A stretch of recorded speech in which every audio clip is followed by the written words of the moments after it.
नमस्कार दोस्तों, crease and education classes में आप सभी का स्वागत है। गुड मॉर्निंग सभी को। उत्तराखंड एलटी कोर्ट केस को लेकर नई अपडेट आई है दोस्तों। कल उत्तराखंड एलटी कोर्ट केस यानी कि guest teacher versus state of Uttarakhand में इंपॉर्टेंट हियरिंग थी। इसकी दोस्तों हमने आपको अपडेट दी थी।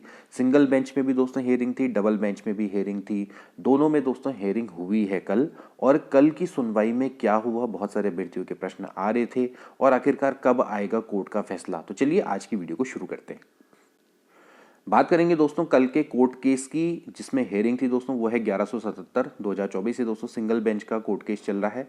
Ranjit Singh Karki versus state of Uttarakhand के नाम से दोस्तों ये कोर्ट केस चल रहा है और इनके जो एडवोकेट हैं वो हैं बीपीएस मेयर। और इसके अलावा स्टेट ऑफ उत्तराखंड में आप देख सकते हैं यहाँ पर ये वकील हैं इतने सारे। और इसके अलावा डायरेक्टर ऑफ सेकेंडरी एजुकेशन है, उसकी भी तरफ से सीएससी पैरवी कर रहे हैं। यूके SSSC के भी वकील हैं, इतने सारे वकील हैं। ये सभी वकील सारे, इनका एक ही टारगेट है कि किसी भी तरीके से जो एलटी का रिजल्ट है उसको ओपन करवाएं। लेकिन अभी तक तो दोस्तों ये इस प्रयास में दोस्तों अभी तक सफल नहीं रहे हैं, क्योंकि अभी फिलहाल कोर्ट केस में एक और डेट यहाँ पर दे दी गई है। हालांकि जो डेट है दोस्तों वो दी गई है, आप देख सकते हैं यहाँ पर 8 जनवरी की, यानी कि कल की दोस्तों यहाँ पर डेट दी गई है। कल दोस्तों यहाँ पर थोड़ा बहुत इसमें बहसबाजी हुई, 20 से 25 मिनट की बहसबाजी हुई, उसमें कोई भी निर्णय नहीं निकला। उसके बाद फिर इसको नेक्स्ट डेट को यहाँ पर दे दिया गया है, यानी कि 6 को बहसबाजी हुई, अब 8 को भी दोस्तों इसमें दोबारा से हेयरिंग होने वाली है। हालांकि जो कोर्ट है, अगर उसने इतनी जल्दी नेक्स्ट डेट दी है तो यहाँ से आप कुछ पॉजिटिव दोस्तों निकाल सकते हैं, क्योंकि आपको इस कोर्ट केस में अब फिलहाल कुछ ना कुछ निकलता हुआ देखने को मिल सकता है। क्योंकि जिस तरह से सरकार के में बैठे हुए जो अधिकारी हैं उनके द्वारा यहाँ पर आश्वासन दिया गया, जैसे कि मुख्य सचिव के द्वारा, शिक्षा निदेशक के द्वारा आश्वासन दिया गया कि जल्दी ही एलटी का रिजल्ट निकलेगा, तो यहाँ पर आपका सरकारी हस्तक्षेप यहाँ पर दिखाई देता है, क्योंकि इतनी जल्दी यहाँ पर हेयरिंग हो रही है। And at the same time यहाँ पर ये भी है कि भैया जो कोर्ट है वो कुछ समय के बाद बंद होने वाला है। जनरली यहाँ पर जो शीतकालीन अवकाश है कोर्ट में दोस्तों पड़ता है, और अभी फिलहाल मे बी 14 जनवरी के बाद से दोस्तों अवकाश पड़ेगा, फरवरी तक आपका कोर्ट बंद रहेगा। तो उससे पहले पहले दोस्तों यहाँ पर हो सकता है कि आपका जो मामला है पूरी तरह से सॉल्व हो जाए। इतना आपको दोस्तों यहाँ पर पॉजिटिव रहना पड़ेगा। एक बार डबल बेंच में क्या हुआ उसको भी देख लेते हैं। बात करेंगे दोस्तों डबल बेंच के कोर्ट केस की। ये जो डबल बेंच का कोर्ट केस है दोस्तों, ये आपका यूके SSSC के द्वारा दोस्तों किया गया है। इसमें SPA यानी कि स्पेशल अपील दोस्तों यहाँ पर की गई है, स्पेशल एप्लीकेशन डाली गई है यूके SSSC के द्वारा। और ये है कि भैया जो आपका जो यूके SSSC के रिजल्ट रोकने पर जो रोक लगाई है कोर्ट ने, उसको हटाने के लिए ये फिलहाल SPA डाली गई है। ये यूके SSSC ने दोस्तों यहाँ पर कर रखा है और इसमें डबल बेंच के समक्ष दोस्तों ये फिलहाल अभी सुनवाई चल रही है। कल भी दोस्तों इसमें सुनवाई हुई है, साफ साफ दोस्तों यहाँ पर दिखाई देता है। और यहाँ पर आप देख सकते हैं कि 6/1/2025 को यहाँ पर ये सुनवाई हुई है। और इस समय पर जो ऑनरेबल जस्टिस हैं वो हैं जी नरेंद्र, और इसके अलावा जस्टिस हैं मनोज कुमार तिवारी। अब मनोज कुमार तिवारी जी वो तो क्या कहते हैं, इसमें अभी तक 2 बार दोस्तों यहाँ पर आप साफ साफ देख सकते हैं कि अपेयर हो चुके हैं, तीसरी बार भी अपेयर हो चुके हैं। तो उनको तो इस मामले के बारे में पूरी जानकारी होगी, लेकिन जो मिस्टर जस्टिस जी नरेंद्र है उनको यहाँ पर जानकारी नहीं रही होगी, तो उनके लिए तो फिलहाल ये नया केस रहेगा। लेकिन जो मनोज कुमार तिवारी जी हैं उनको यहाँ पर इसकी जानकारी रही होगी। लेकिन यहाँ पर इसकी भी दोस्तों जो नेक्स्ट डेट है वो दी गई है, और ये जो नेक्स्ट डेट दी गई है वो आज की दी गई है। इसका मतलब आज भी दोस्तों इसमें सुनवाई होने वाली है। अब यहाँ पर एक चीज़ तो है कि चाहे डबल बेंच हो चाहे सिंगल बेंच हो, दोनों में यहाँ पर आपको देखने को मिल रहा है कि लगातार यहाँ पर सुनवाई होने वाली है। चाहे आप सिंगल बेंच की बात करें तो वो कल सुनवाई है, और इसके बाद अगर डबल बेंच की बात करें तो ये तो लगातार सुनवाई कर रहे हैं, आज भी सुनवाई करने वाले हैं। इसका मतलब ये है कि दोस्तों आप ये अंदाज़ा लगा सकते हैं कि यहाँ पर आपको जल्द ही कुछ ना कुछ कोर्ट में देखने को मिलेगा, कुछ ना कुछ यहाँ पर रिजल्ट आपको देखने को मिलेगा। क्योंकि कोर्ट है, अगर उसमें लगातार बहसबाजी हो रही है तो कुछ ना कुछ वहाँ पर से आउटकम जरूर निकल कर आता है। अगर मंशा ये होती कि को आगे लटकाना है तो हो सकता था कि आपको जो नेक्स्ट डेट है वो जनवरी लास्ट की मिल जाती या फरवरी की मिल जाती।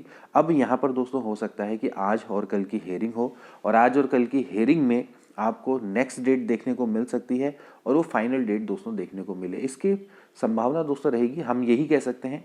लेकिन उम्मीद कर सकते हैं दोस्तों, हम ये फाइनल तो नहीं कह सकते कि भैया हो ही जाएगा फाइनल, बट यहाँ पर आपको थोड़ा सा ऑप्टिमिस्ट बनना पड़ेगा। क्योंकि मैंने देखा है कि काफ़ी सारे आप में से लोग हैं वो पैसिमिस्ट बने हुए हैं।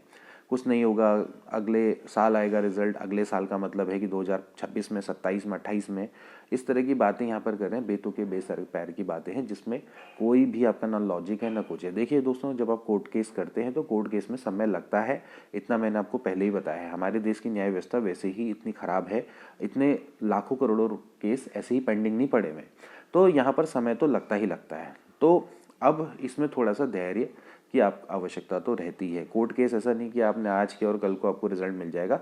वकील तो ये बोलेगा कि भैया मैं अभी जिता दूंगा, कल को जिता दूंगा, तुरंत एडमिशन मैटर में करवा दूंगा, क्योंकि उसका काम है, ओके, क्योंकि उसको आगे पैसे भी ऐंठने आपसे, तो वो तो करवाएगा ही करवाएगा, ठीक है। लेकिन आपको भी समझना पड़ेगा कि आपको तैयार रहना पड़ेगा कि अगर आप एक कोई कोर्ट केस कर रहे हैं तो उसमें मिनिमम से मिनिमम 3 से 4 महीने, 5 महीने भी लग सकते हैं। वो मिनिमम की मैं दोस्तों बात कर रहा हूँ।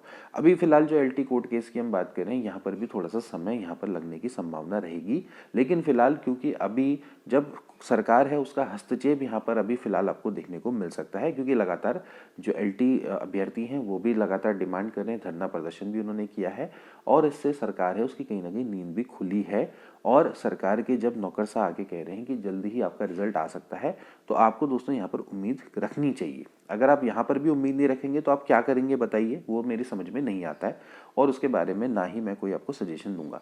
बस मैं आपसे यही कह सकता हूँ कि आप थोड़ा सा ऑप्टिमिस्ट रखें, क्योंकि ज़्यादातर मैं कमेंट्स देखता हूँ, नेगेटिव कमेंट्स, मतलब कुछ लोग हैं जो नेगेटिव रहते हैं, हालांकि मुझे नहीं पता वे लोग कौन हैं, क्या हैं, ना ही मैं उनके बारे में जानना चाहता हूँ। बट मैं उनसे यही बोलूँगा कि देखो, हर लाइफ में अगर समस्या में समाधान ढूंढने की कोशिश करो, समाधान में समस्या ढूंढोगे हर जगह पे, तो भैया लाइफ में कुछ नहीं कर पाओगे। इसलिए थोड़ा सा ऑप्टिमिस्ट बनो। अगर 3 महीने रुक गए हो, 4 महीने रुक जाओगे तो कोई फर्क नहीं पड़ता उससे, ठीक है ना। और बाकी ऐसा है कि हर जगह पे अगर हर चीज़ को शक की निगाह से देखोगे तो भी बहुत मुश्किल है लाइफ जीना। मतलब कहने का मतलब है थोड़ा बहुत विश्वास रखना चाहिए, ठीक है। मैं ऐसा नहीं कहूँगा कि भाई तुम गवर्नमेंट पे रखो या किसी पे रखो, बट आपको किसी ना किसी पर विश्वास रखना चाहिए। हर जगह अविश्वास भी अगर रखोगे या बिलीव भी नहीं रखोगे किसी पे, तो क्या करोगे आगे जाके, किस पे क्या करोगे, कैसे मतलब अपनी आगे की जो लाइफ है उसको आगे कैसे वो करोगे, ठीक है। इसलिए मैं तो यही बोलूँगा कि आप लोग थोड़ा सा धैर्य रखें, और सबसे बड़ी बात है कि होप ना खोएं। होप रखनी चाहिए, हमेशा आशा रखनी चाहिए, अपनी तरफ से जितनी मेहनत हो सके उतनी करनी चाहिए। एलटी का रिजल्ट है, जल्द ही आपको देखने को मिलेगा। ऐसा नहीं है कि एलटी का रिजल्ट नहीं निकलेगा, ठीक है, वो आपको जरूर यहाँ पर देखने को मिल सकता है। बट कोई ना कोई इस जो कोर्ट केस है उसका आउटकम भी आपको जरूर देखने को मिलेगा। फिलहाल दोस्तों अब यही कह सकता हूँ मैं, आज की हियरिंग और कल की हियरिंग, इसका थोड़ा सा वेट करें, और इसमें हो सकता है कि यहाँ पर आपको इसके बाद नेक्स्ट एक और हियरिंग फाइनल हियरिंग के रूप में यहाँ पर देखने को मिल जाए। और अगर मान लेते हैं ये हियरिंग अगर आपकी फैब या इसके बाद दोस्तों जाती है, तो फिर इसका मतलब ये हो सकता है कि इसको मनसा लटकाने की हो सकती है। हालांकि हम ये चाहेंगे कि ऐसा ना हो, हमारे पूरा प्रयास रहेगा कि ये जो हेयरिंग है, ये जो कोर्ट केस है, वो जल्द से जल्द हो जाए, और जल्द से जो रिजल्ट है वो जारी हो, और आप सभी लोगों को एक अच्छी खुशखबरी मिले इसी साल में, इसी जनवरी में। तो उम्मीद यही कर सकते हैं। तो आशा करते हैं दोस्तों कि आपका जो हेयरिंग है उसमें एक अच्छा खबर हमको आज सुनने को मिलेगी, आज और कल में, और जल्दी आपका रिजल्ट देखने को मिलेगा। मिलेंगे नेक्स्ट वीडियो में, इसमें जो भी अपडेट होगी उसको आपको नेक्स्ट वीडियो में बताऊंगा। मिलेंगे नेक्स्ट वीडियो में, तब तक के लिए take care and good bye.